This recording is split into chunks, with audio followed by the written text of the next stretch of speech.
Their first 5 seasons under Warren, they went 26-47, 108-32 in the 9 seasons since. We are underway here in Delaware, quarterfinal number 4. Georgetown wins the opening faceoff. They had a 4-game losing streak. The schedule beefed up. They beat Carolina in the regular season finale, got into the tournament, and then proved everybody wrong with a win against Richmond in round 1. But it's Georgetown who gets the opening tally. Kevin Miller, he's speedy, he's shifty, an all-conference player, and it's 1-0 Hoyas. These are 2 freshmen hooking up for the first goal. And the assist here by Jake Bickle is elite. This guy is going to be a superstar, 5 in blue. Flashes across the top part of the offensive set. Kark, you pointed this out last week. They're attacking more from behind the cage. Absolutely, and Kirschus has been a big factor in that, 55. Ben Johnston with a bounce shot, saved by Moore. Charlie McGurran picks up the ground ball, and here comes Georgetown.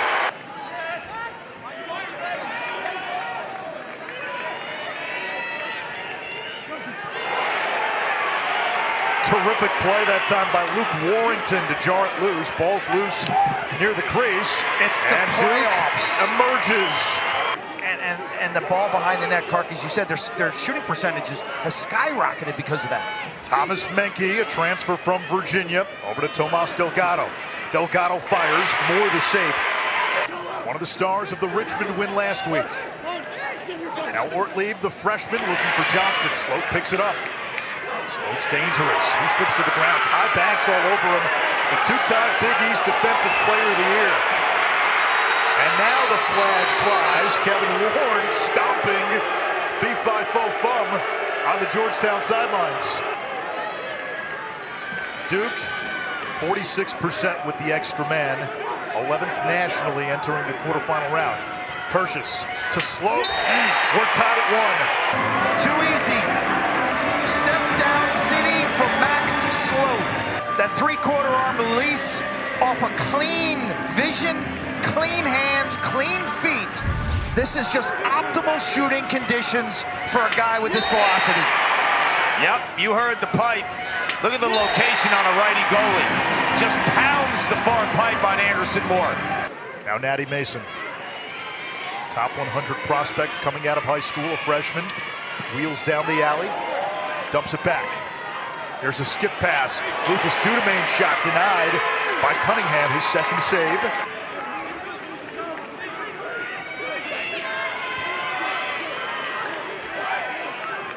Johnston. Bounce shot. Moore comes up with the save on the shot by Menke. He hit the defender and died right in the crease for Moore. Kind of a gift. Less than 3 minutes to go in this opening quarter. Franizan lost it, and he's in trouble. Menendez pops it into the air. This Duke defense has shown throughout the season its championship caliber. Here's Christmas. Thought about it. Colsey beats Moore down low. Last week's hero gives Duke a 2-1 lead. Moore disgruntled and dejected. A sloppy turnover on a run out by Georgetown leads to a counter attack from Duke. Here's the turnover. You carry in. You don't have confidence. Next thing you know, Duke's off to the races. Kirschus, confidence.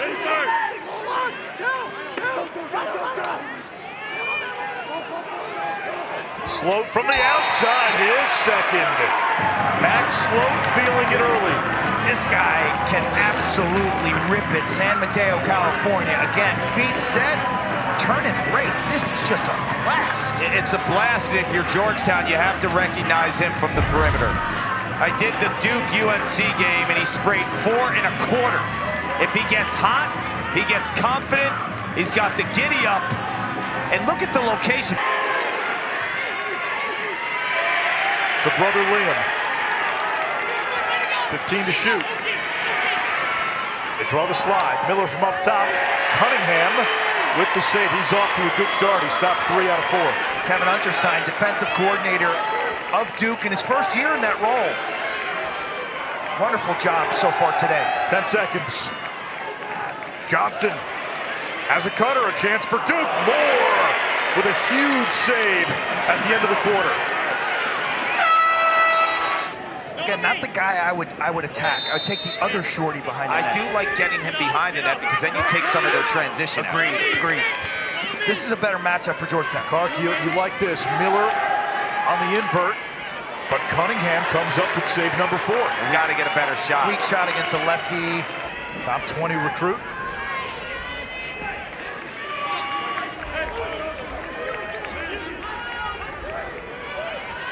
Johnston on the run. Anderson Moore with another stop. Ali Dodge Kershus. 3 goals, 2 assists against Richmond. Kershus spins it back. Colsey from range. His second. That's 4 unanswered by Duke. We're talking about trying to beat Anderson Moore with the top hand speed. The success in terms of getting it past the junior netminder is the offside hip area. Whether you do it with a laser like Max Sloat or you use the earth here like Kyle Colsey, who's got a wicked shot. Kershus draws the double team. He's had the hot hand. Like Palumbo, like Ben Johnson, Kyle Colsey will let it fly. Gerard wins the faceoff. Bad shot, score! Make it, take it, turn it, rake it. Cal Gerard with his 3rd goal of the season.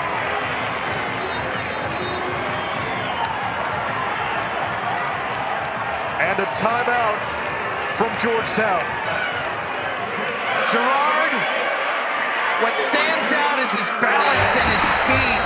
Really fluid off of contact, and he takes this one right down the middle. Colsey's got 2 in the first half. Colsey to Papendick. Moore comes up with a huge save. Now the quick outlet.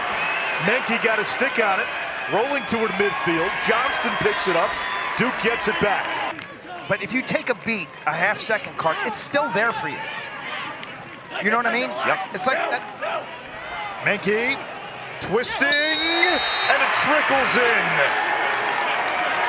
6 in a row for Duke. This was close to the crease area. The ball's just bouncing Duke's way, not Georgetown's way. Thomas Menke with the goal. He is an ex-attackman, transfer from Virginia. Draws the slide. Here's Ortlieb. He started on attack all season as a freshman. Kershus with 2, with 1. Save Moore. Liam Connor. Schubert slips. Can't use that excuse on this field. Nice feet. Matt Christmas a threat with the pole. See the way he kicked that to himself? 9 turnovers for the Hoyas.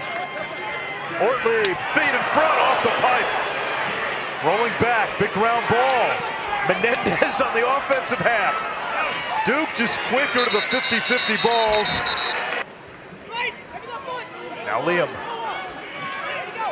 He's got a short stick matchup here. Liam to Dudemain off the crossbar. That's the best look Georgetown has had in a long time. 14-9 on the ground, and he's like, we got to win leverage specifically on the offensive end, to your point, Kirk. How do they do that? They're going to need the pick game, and I think they need to find Bickle. Well, that was a good shot, one of the better looks Georgetown has had. They play it back to Caesar, hangman, but the shot clock winding down. Caesar's got to go. Trying to get inside. Caesar shoots low and squeaks it past Cunningham. What I like about this play is they used pick action behind the cage, and Caesar was able to hang his defender. It's just mixing it up, to your point. Some changes. If Liam Connor can't generate offense from behind, bring someone else involved in the pick game to do it. Here's the pick. Boom. Matchup created. Advantageous position for the ball carrier, but time's not on Caesar's side. He leans in, swim, hail Caesar.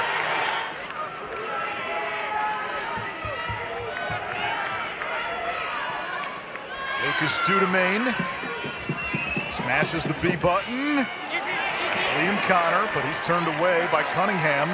And what this lead has allowed John Danowski to do, he's been able to mix in a lot more personnel on a hot day. That comes into play the later you get into the game. Colsey to Johnston. It is 7-2. John Danowski talked to Dana earlier in this game about being unselfish, making the extra pass. Quint, most of the Duke goals have been unassisted. This goal in particular is the best team offense we've seen all day from the Blue Devils. You'll see a dodge, kick it, one more, double team drawn to the hub man, one more, layup. That's Timo. I love where the players are. They can play attack or midfield. Played attack last year when Schubert was out. Here's Schubert. Caesar from the outside. Cunningham goes low for the save. Knocked into the air. Big ground ball. That's what Kevin Warren talked about. A lot of these 50-50 ground balls. With Georgetown win the hustle points. Duke +6 in ground balls today.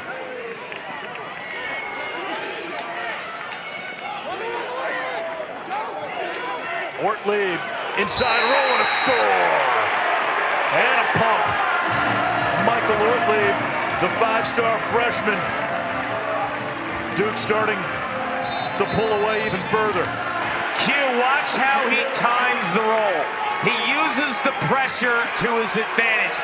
Contact, beat it with contact. He's dangerous in X. He's only a freshman. Ortlieb spinning. Duke is winning. Going down to Charlottesville next week, though. When have I brought you to a bad place to eat in Charlottesville? Well, come on.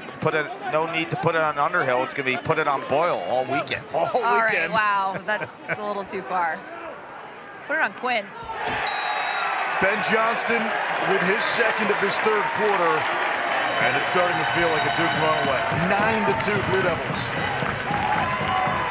He can rip it. I mean, you build this offense around Max Sloat as a lefty shooter. Ben Johnston, who was a midi, now he's playing attack as a wing, right-handed velocity guy. But to me, the parts that have gotten better, Michael Ortlieb behind the net, we've seen him.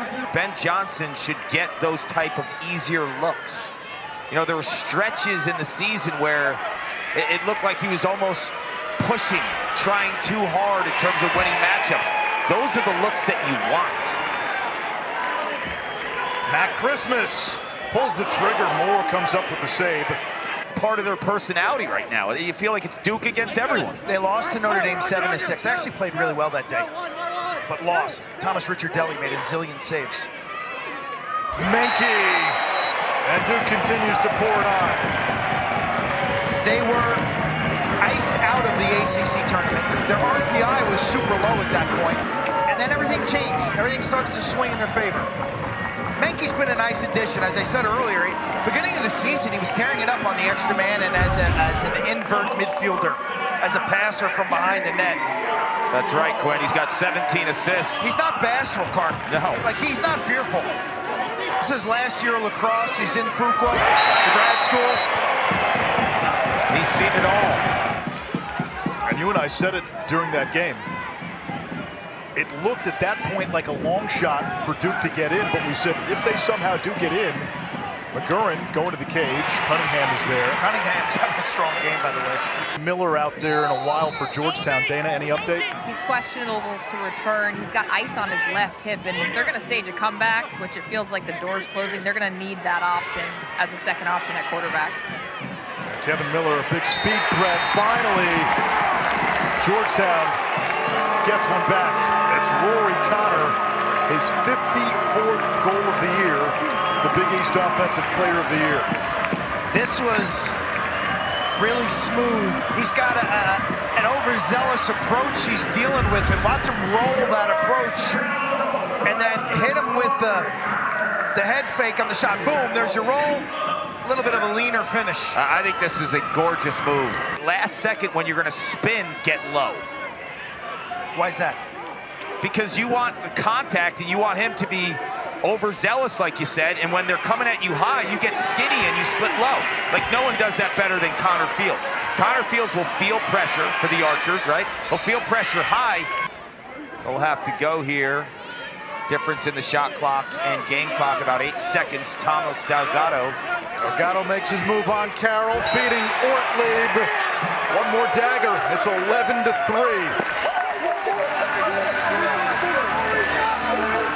It almost feels like Duke's a puppeteer here. In Georgetown right now, a marionette with a clipped string.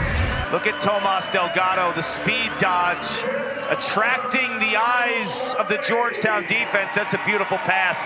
And the one-timer by Ortlieb just feels it in his stick for a fraction of a second. Top 10 recruit. Today's day and age, you know how rare that is? Ridiculously rare. Final seconds. Chance for Georgetown. And they score right before the third quarter ends. 1.6 on the clock. Most of the damage for Georgetown, and it's been limited, but the ball's been thrown to X or point behind right here. Defense turns their head. It's George Acton, the lefty out of the Annapolis area, played at St. Mary's. Georgetown's top assist man and the top assist man in Division I. From the outside, Cunningham makes the save, triggers the outlet. Here's Warrington.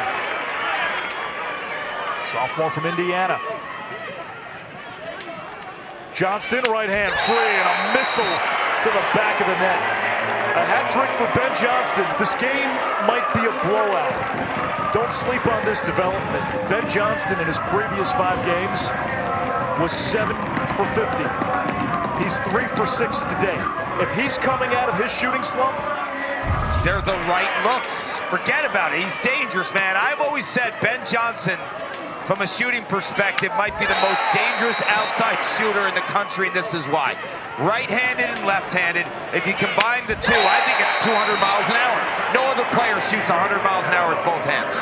Scoletti, the long dodge, Sloat. Passed up on the long outside shot, dumps it back to Johnston. Duke will take its time up by 8. Sloat with a bouncer. Max Sloat has a hat trick. Johnston has a hat trick. Round up the usual suspects. Notable right-handed, and guys go to their offhand, they're going to shoot the ball low. So my mindset was always, if he's a righty, like you, Paul, righty high, lefty low. In Sloat's case, when he goes to his right hand, there's more of a likelihood that he doesn't trust the power of his right hand.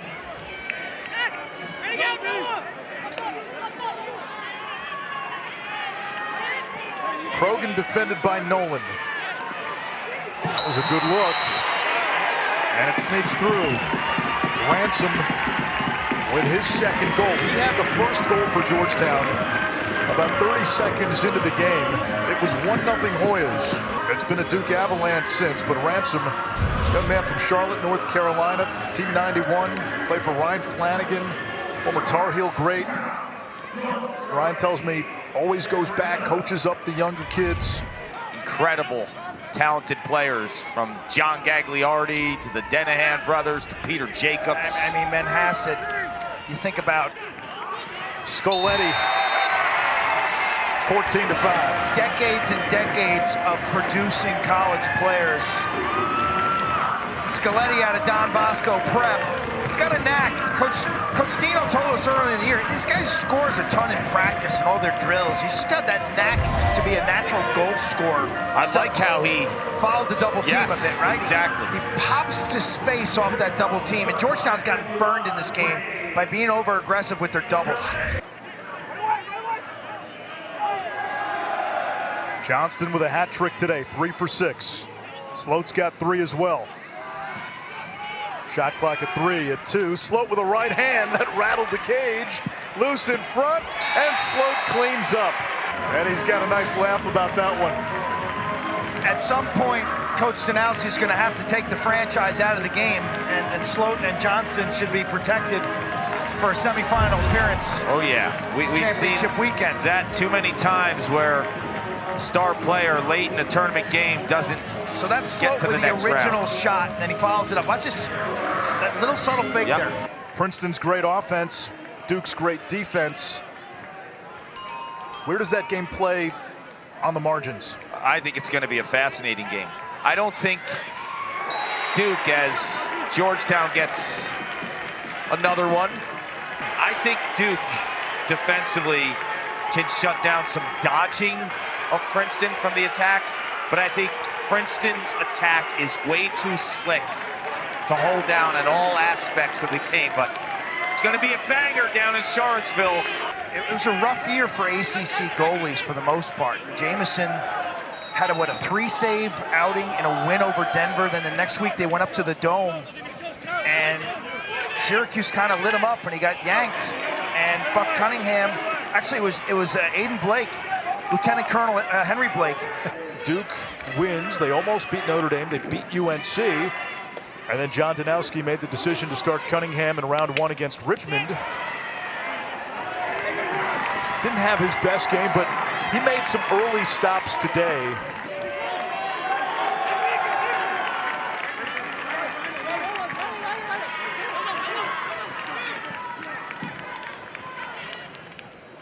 Half-hearted shot there by Johnston.